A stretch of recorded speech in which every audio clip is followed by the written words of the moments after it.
Ministre Nyama Shogel Kokala Maiga Hale Koniye Maroc chargé d'Amas Ministre Nyama Shogel Kokala Maiga Hale Koniye chargé des affaires marocains Hale Koniye au Bismillah Kafara Turku Uluka Laskidinka Anga Jamana Kono Kunu janvier Kalo Klita and Wulumfla Kakeni Nyanginim Kontalindo Sido Mo Fe Kanga Jamanaka Ale Segere Hanga Jamana Nyama Koniye Udi Koniye Kelegecho Huluka hukum kono kwa ubara nyongiri kakeni frante fanga bara uye femi koni anga jamana kono do niye ataki madina sarala na bikono to hudi koni somindo ka do fara frante fanga watu uruka afle bako ne kuna fani bakuba uye hamina do fara munka kulula soma Amunwe MZT Jabarani Sukandi yasaka kuna silimbo kuna funikola ni kuna funikina sigile au klingile na bela jarali bakruba utamene ko kabuyino femye anga ministre Nyama Shogel ko kala maiga hale koniye Maroc chargé d'affaires ko obisimila ka fara turku uluka laskidenga ni baran nun ko nikera kunu janvier kalo kli tan wulumvla laski kunte dawre yasa buludi nyama mbe ni jamana sabani nyonche ninga ubara ko fole nunuka ulu sinsi ambe Sumaila Dambele halika Mali Premier Ministre Dr Shogel Kukala Maiga ka kenyani tenendo janvier kalo kile 10 ani wolonfla samba fla ani muga ani fla ale kɔni ye maa min kɔni ka baara ɲɛsinnen do Maroko jamana ani jamana wɛrɛ koɲɛw olu ma fɔ ka taa se Tunisie lasigiden o ma ni o ye son excellence Murat Mustafa Onar o ye o kɔni ye hakilina falenfalen kɛ jɛɲɔgɔnya o bɛ se ka sinsin halisa ni jamana fila in olu ni ɲɔgɔn cɛ ministre ɲɛmaa ye a yira k'a fɔ ka sanga ni Mali bɛ lahala min na o bɛ dɛmɛ ka o kɔni ɲini Turki jamana o kɔni fɛ ka ɲɛsin fɛn caman ma Turki lasigiden yani a ka kɔrɔfɔ o daminɛ a ye tasibila kɛ ka ɲɛsin Mali jamana kuntigi kɔrɔ min ni o tɛɲana ni o ye Ibrahim Boubacar Keita o ye o kɔfɛ a ye foli ta ka ɲɛsin an ka finitigilakaw olu kɔni ma ka sanga ni wulikajɔbaw minnu ni u y'o kɛ ni tile laban ninnu kɔnɔna na Turki lasigiden ni o ye Onar ye a kɔni ye jigisigi kuma ka o fɔ Mali gouvernement ɲɛma o ye k'a yira k'a fɔ ko olu ka dɛmɛ ko o bi Mali jamana o ye ani fana a ye a laɲini halisa u bɛ se ka segi ka dɛmɛɲɔgɔnya ka o kurakuraya cogoya min na ka ɲɛsin baara caman kɔni ma mun bɛ tali kɛ kalanko bunakun o ka fɔ ka taa se kuranko koɲɛw olu ma fɔ ka taa se finitigilakaw olu ka koɲɛw ma o tɛmɛnen kɔfɛ Mali Premier Ministre ni o ye Dr Shogel Kokala Maiga ye a kɔni ye a yira Maroc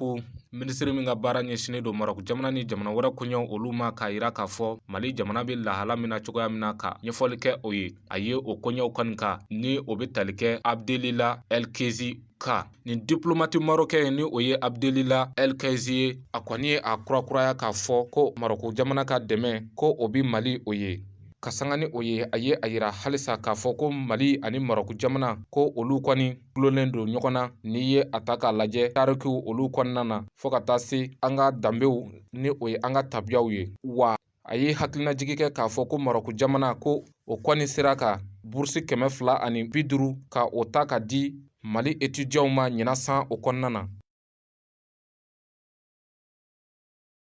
kakeni sedao mahulu koni nyangini mtaka anga jamana ka ale segere kakeni ubarawi anga jamana nyama koni ayiraka fofemi bolodi nyoma mbi uni franchiche lakanako ale bunankunka ubena sonsorilike ubarawla ambe anga kuna fanyina kwa chawlati CEDEAO kani lahaliya nunu ka gɛrɛntɛ ka taga se an ka jamana ma a yɛrɛ bina a dingɛ kɔnɔna na sunjama b'a yira k'a fɔ dancɛw datuguli Mali ni CEDEAO jamanaw ni ɲɔgɔn cɛ k'o bɛ CEDEAO ɲɛma caman bali ka na Mali jamana ɲɛmakɔrɔ Ibrahim Boubacar Keita ale ka banni sutarali kɛnɛ kan nin gɛlɛya in yɛrɛ bɛ se CEDEAO yɛrɛ ma Faransi jamana ɲɛma Emmanuel Macron ale ye wele bila CEDEAO ɲɛmaw ma u ka u ni Mali cɛ ka a lajɛ ko bawo k'a bɛ ka kɛ gɛrɛntɛ ye Mali ye fɛrɛ ni hakilina minnu ta k'o fana kɔlɔlɔntan tɛ Faransi ani dɛmɛbagakulu kan cɛncɛn jamana kɔnɔna na don n'a nataw la CEDEAO ɲɛma dɔ ka fɔ la min ma sɔn a bugunatigɛ ka di ni a kɛra kari tɛmɛnen janvier kalo tile 16 san 2022 An bɛ to CEDEAO ma olu ka ɲangini hukumu kɔnɔ nin tun ye u kɔni tun ye a yira k'a fɔ fɛn min ye an ka président Ibrahim Boubacar Keïta ka kɛɲɛ ni ale ka fatulu ye. CEDEAO ma kɔni a yira k'a fɔ u bɛna fɛn min ye ɲangini ta ka an ka jamana sɛgɛrɛ o baara olu bɛna sonsori nin waati in na. An bɛ tɛmɛ ni kunnafoniyaw ye hali bi o kunnafoni kelen hukumu kɔnɔ fɛn min ye an ka jamana ɲɛmaaw u kɔni ye a yira k'a fɔ bolodiɲɔgɔnma bɛ u ni Faransi jamana cɛ lakanako ale bunakun kan o baaraw kɔni bɛna sonsori. An bɛ o jaw lajɛ. Ɲangini min taara CEDEAO jɛkulu maaw fɛ ka an ka jamana kɔni sɛgɛrɛ ni ɲangini kofɔlen ale kɔfɛ an ka jamana ɲɛmaaw fana kɔni ye an ka frontières bɛɛ lajɛlen datugu jamanaw ɲɛ minnu kɔni ye ni ɲangini kofɔlen ka ale jukɔrɔma don fo ka bɔ Guinée jamana ale la fo ka taa se Faransi yɛrɛ fana ni ale fana kɔni ni ɲangini kofɔlen kɔni ka o jukɔrɔma don an ka jamana kɔni ye bolodiɲɔgɔnma minnu kɔni tun bɛ ani Faransi cɛ finitigila ka olu ka koɲɛw la ka o bolodiɲɔgɔnma kofɔlen ka o baaraw ɲɔngiri. Janvier kalo tile 11 tɛmɛnen Faransi pankuru dɔ kɔni bɔra Ivoirikaw fɛ yen nɔ ni ka tɛmɛ an ka jamana fɛ o waleya kofɔlen min filɛ nin ni an ka jamana ɲɛmaaw kɔni y'u ka nisɔngoya yira ka ɲɛsin o ma. O tɛmɛnen kɔfɛ bolodiɲɔgɔnma min kɔni tun bɛ u ni an ka jamana cɛ kɛlɛkɛcɛw ka koɲɛw la ni a bɛ fɔ a ma ko force Barkhane ni o maaw kɔni tun nana an ka jamana kɔnɔ de fɛn min ye banbagaciya wale ni ka dansigi o waleya ninnu na hali bi fɛn min ye banbagaciya wale o ɲɔ de kɔni bɛ ka ɲɛ an ka jamana kɔnɔ sabula ni kɔni ye baarakɛlen ninnu kɔni ta k'a lajɛ a bɛ ma kamanagan kun bɔ k'aw ladɔnniya k'a fɔ bolodiɲɔgɔnma min kɔni bɛ u ni Russie jamana cɛ fɛn min ye finitigilakaw olu ka koɲɛw ye o bolodiɲɔgɔnma kofɔlen kɔni an ka jamana kɔni sinsinnen bɛ o de kan an bɛ n'a fɔ don min na. Selon le ministre, ces actions ont été possibles grâce au soutien du Bureau international du travail et de la Confédération nationale des sociétés coopératives. Leurs missions de sensibilisation ont permis, selon le ministre de an bɛ tɛmɛ ni kunnafoni ye Alibi Hamidu Marabolo kunnafoniyaw la min jaw farala ɲɔgɔn kan Kanja Tarawele ale fɛ. A ye aw bisimila a ka bi marabolo kunnafoniw na.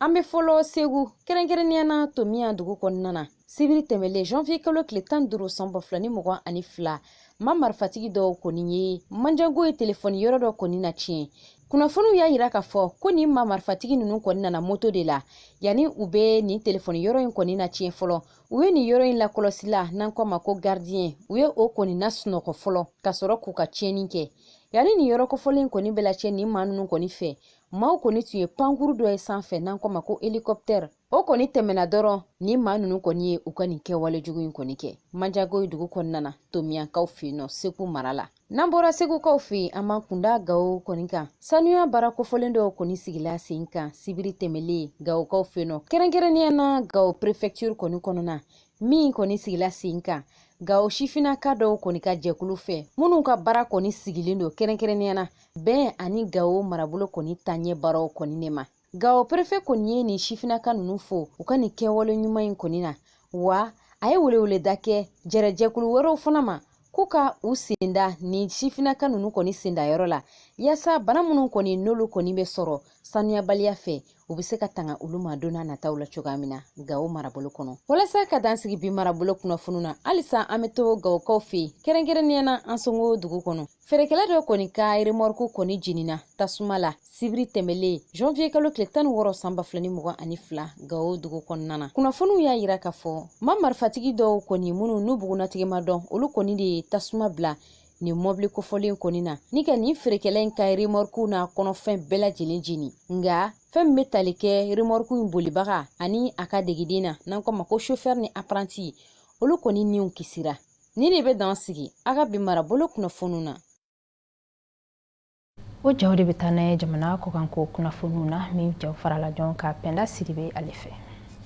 Guinée Conakrykaw fɛ yen nɔ u ka jamana ɲɛmaakɔrɔ Alpha Condé ale bɛna taa Émirats Arabes Unis ka taa yɛrɛ furakɛ. Ale min ka fanga dafirila septembre kalo tile 5 tɛmɛnen finitigilakaw fɛ Alpha Condé bɔra Guinée dugu kɔnɔna na tɛnɛndon janvier kalo tile 17 la. U ka cɛmancɛrɔ fanga jamana ɲɛma colonel Mamadi Doumbouya ale y'a yamaruya a ka taa yɛrɛ furakɛ kɔkan jamana la mɔgɔninfinya u kosɔn. Sɛnɛgalikaw bɛ k'u labɛn u ka mɛri kalafili nata la min kan ka kɛ karidon janvier kalo tile 23 san 2022 la. Cɛba minnu bɛ k'u kanbɔ ni kalafili na olu bɛ campagne na wa jamanaden gansanw olu fana cɛ sirilen don fo ka taa se u ka musojɛkulu dɔ ma o min sigilen don bɛn ni lakana kama n'a tɔgɔ ye etu jam ye. Tɛnɛndon janvier kalo tile 17 ni jɛkulu ye wele bila maaw ma yaasa ni kalafili bɛ se ka kɛ basigi kɔnɔna na cogoya min na. Libikaw fɛ yen nɔ baɲamakɛtɔn 3 ye sɛbɛn dɔ lase procureur de la cour pénale internationale ma tɛnɛndon janvier kalo tile 17 la. O sɛbɛn in kɔnɔna na u bɛ k'a yira k'a fɔ ko fintigilakaw bɛ ka dankari kɛ marifinw ka hakɛ la n'a bɛ f'o ma ko crime de guerre et crime contre l'humanité u ka centre de détention kɔnɔ tungarakɛ minnu b'u bolo n'u minɛnen don Libi jamana kɔnɔna na. U y'a yira k'a fɔ fɛnɛ ko Itali jamana ale ni Mali jamana kulu nin bɛ ni dankari ninnu na. Sudankaw fɛ yen nɔ Khartoum dugu kɔnɔna na nisɔngoya tagama kura wɛrɛ kɛra yaasa ka fintigilakaw k'olu ka tagali ɲini. Nisɔngoya tagama in labanna ka kɛ mankanba de ye. Fintigilakaw olu ye mugujugu ci nisɔngoya tagamakɛla ninnu na. Maa 7 bɔɲɔgɔn kɔ olu bɔnɛn'u nin na. Nations Unies maaw ka baarabolo min bɛ yen nɔ n'a sigilen don dumuni ale ni sɛnɛ kan n'a bɛ f'o ma ko FAO ale y'a yira k'a fɔ ko farafinna jamana minnu bɛ farafinna yɔrɔ min na n'a bɛ f'o ma ko Corne de l'Afrique k'an bɛ waati min na i ko bi ko kɔngɔ b'o jamanaden ninnu na. COVID-19 banakisɛ o kɔfɛ k'o fara ntɔnw kɛlen ka u ka sɛnɛfɛnw dun ni jamanaden ninnu b'u ka ja sabanan nin kɔnɔna na k'a sababuya kɛ wagati yɛlɛma dɔ ye n'a bɛ f'o ma ko La Nina. I n'a fɔ an da sera ma kunnafoni ale bakurubaw la Sidiki Gindo ni ale kɔni sɛgɛsɛgɛlikɛba ye ale ka jateminɛw ye a yira k'a fɔ ni ye jamana kɔnɔden ta 100 sara la ma 90 olu de kɔni sɔnnen don dɔ ka fara furancɛ fanga waati olu kan. An bɛ Sheikh Kulubali ale ka sɔrɔlenw lajɛ. N'i ye Bamako ka ta 100 sara la 90 olu kɔni ko ka dɔ fara camanjɔrɔ fanga kunda la o kan. 100 sara la jamana kɔnɔden 90 o ye a yira k'a fɔ ko olu bɛ CEDEAO ka ɲangiliba in contrôle la ka ɲɛsin Mali o ma. 100 sara la 95 mun ye malien ye olu kɔni ko camanjɔrɔ fanga maaw k'u ka baara taabolo ko o kaɲi. Ka sanga ni jaabi minnu ni olu bɔra statisticien économiste dɔ fɛ ni o ye Sidiki Gindo ye ka kɛɲɛ ni janvier kalo tile 14 ka se a tile 16 ma san 2022 ka kɛɲɛ ni jatebɔli ye mun bɛ taa i jɔ maa 103,45 Bamako district o kɔnɔ. N'i ye Sidiki Gindo in ka jaabi kɛrɛnkɛrɛnlen ninnu ta k'a lajɛ i b'a ye k'a fɔ o jaabi ninnu olu bɛ camanjɔrɔ fanga maaw ka baara ka o jukɔrɔma tintini ka o yira a ko ni dɔ farali camanjɔrɔ fanga o ka ni CEDEAO kɔni ye o laɲini ko i b'a ye k'a fɔ maliden fanba olu kɔni bɛ camanjɔrɔ fanga maa ɲɛmaw olu kɔni kɔ. Ka kɛ ni CEDEAO ma olu ka ɲangini ka ɲɛsin an ka jamana ale ma fɛn min ye Jogar ale maire ni o ye Dawuda Kane ale bɛ ɲɛfɔli kan ye o ɲangini ninnu kan. Bon assise min kɛra ni vraiment n bɛ bɔ ka ɲɛmɔgɔw fo u k'u hakili to malidenw ye min fɔ u k'u hakili to la. Sabanan n'o ye sanction min taara sanction ma taa Mali kan Côte d'Ivoire u ye sanction min ta a taara Côte d'Ivoire ni Burkina ni Sénégal de kan sinon a ma ta anw kan parce que anw de bɛ Sénégal balo fanba anw de b'a bɔ Mauritanie la même chose Côte d'Ivoire ni Mali tɛ olu ka légumes u ka cɛkɛ ni u ka aloko a tɛ se ka bɛn ani avocat a tɛ se ka feere ni Mali tɛ donc n'u y'a kɛ u ka produit bɛ tiɲɛ u yɛrɛ bolo yen ka min fɔ transition ye u k'a lajɛ u ka segin u kɔ ka jamanadenw hakili la min fɔra bɔli in na ani assise na u ka jateminɛ ka fɔ malidenw kumana ni u hakilina de ye jamana bi ɲɛ cogo min u kumana n'o de vraiment k'i mɛ min ɲini fɔ u ka segin u kɔfɛ k'a lajɛ jamana in ka di kojugu u k'u senbɔ faransi sen na dɛmɛbaga ka ca ni faransi tɛ u k'u senbɔ faransi sen na sinon Macron ta o tɛ fɔ Macron filɛ ka min kɛ hali a ma ni faransɛw yɛrɛ ye mais mɔgɔ min don mɔgɔ tɛ a jate quoi donc Mali autorité k'u kɔlɔsi faransi la kosɛbɛ kosɛbɛ an de bɛ taa an bɛ segin u bɛ mun kɛ an b'a dɔn maliden mun bɛ faransi hakɛ foyi de t'a la donc u tɛ se ka pression kɛ Mali kan u tɛ se donc k'a f'u ɲɛna an ka jɛ an k'an tɛgɛ di ɲɔgɔn ma bɛɛ k'a kɛ fasoden ɲuman ye an ka tradition soutenir an ka sigidaw maliyɛnw an ka baara kɛ ni concours wagatiw sera mun ni mun ka kɛ n'i ye concours kɛ ka passe u ka yuruguyurugu bɔ kow la mɔgɔ mun ni bɛ se ka surasiyaw kɛ mun bɛ se ka polisiw kɛ mun bɛ se ka gardiw kɛ u ka mɔgɔw tataw woloma parce que delinquent ka ca mɔgɔ talenw fana na ni talo bɛ kɛ u k'a lajɛ mɔgɔ mun bɛ baara fɔ k'a d'u ma. Ka kunnafoni ka ale kuncɛ Hamidu an ka sugu kɔnɔnaw la an ka kunnafoni ɲininaw kɔni sɔmisigi bi tigatulu ale kan an bɛ Sɛk Kulubali ale ka jaw lajɛ tigatulu ko ale la. Tigatulu ale kɔni ye tulu ye tulu min ni o bɔra tigɛ o kɔni na wa tigatulu ale kɔni jɛlen don nɔgɔ tɛ mun na wa a dundala o ka di kosɛbɛ ka sanga ni o kɔni ye an ka da dumunifɛnw olu caman kɔni bɛ yen mun ni o dilan ni tigatulu o kɔni ye nka an bɛ waati min na i ko bi tigatulu o sanni feere o gɛlɛyalen don kosɛbɛ ka kɛɲɛ ni sugu taabolo olu kɔni ye. Tulu gɛlɛyara fo ka taa fɔ a gɛlɛyara yɛrɛ de ni autorité bɛ se ka commerçants dɛmɛ avec pour que tulu bɛ se ka nɔgɔya cogo min na vraiment a ka di an maliyɛnw ye parce que sisan waati in na tulu yɛrɛ a bɛ sanfɛ yɛrɛ de wagati la a bɛ jigin wagati la a bɛ yɛlɛ.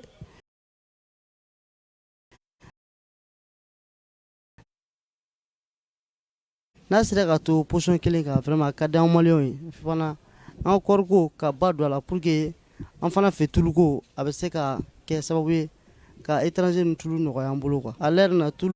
20 litres an b'a sɔrɔ 21 250 o ka gɛlɛn fɔlɔ an bɛ tulu ta 13 500 ninnu mais à l'heure na tulu yɛlɛlen don kojugu surtout 5 litres ninnu an b'olu sɔrɔ sisan fo 22 000 depuis ni tulu yɛlɛla tulu ma se ka jigin. Tuluko in kɔni tiɲɛ yɛrɛ la tulu gɛlɛyara kojugu ne yɛrɛ depuis ne yɛrɛ san 10 kɔ n bɛ sugu kɔnɔ mais ɲinan ta ɲɔgɔnna tuluko ma deli ka ye a gɛlɛyara fo ka dan tɛmɛ 2014 2015 fo ka se 2017 ma an kun bɛ min sɔrɔ tulu la an t'a sɔrɔ sisan 2020 2021 o de kɛra 4000 kɔ ye sisan 300 400 a b'o la an filɛ nin yɔrɔ min na sisan bon détail ninnu kɔni bɛɛ bɔra la détail fo n'a bɔra mɔgɔna tɛ feere yɔrɔ dɔ la sisan bon tantanana ninnu kɔni a bɔra depuis tulu gɛlɛyara tantana t'a la bi bon litiri bɛ 240 de la. Bon ɲinan kɔni tulu kɔni gɛlɛyara an bolo yan tulu hali ni wari b'i bolo tulu tɛ ka sɔrɔ tulu gɛlɛyara donc à peu près maintenant a bɛ kalo 6 ou bien kalo 7 ɲɔgɔnna bɔ donc tulu gɛlɛyara a gɛlɛyara ka dan tɛmɛ hali tulu 10 ni fɛnw t'a la donc wagati dɔw la hali dɔw bɛ tulu 20 u tun tɛ ka 20 yɛrɛ feere donc vraiment tulu in kɔni gɛlɛyara an bolo a gɛlɛyara yɛrɛ a tɛ ka sɔrɔ yɛrɛ de. O de kama jamana ɲɛmaw olu kan ka ba don tulu o sɔrɔli baaraw olu kɔni na an bɛ don min na i ko bi sabula tulu sɔrɔli bi an ka sugu la o ma nɔgɔ. An filɛbagaw ni ne kɛra aw garijɛgɛ kunnafoni ko la aw sɔgɔlen ka to M7 Jabarani ale sanfɛ ani radio Emergence sanfɛ aw kan bɛn ni kɛnɛ ɲɔgɔn wɛrɛ kan.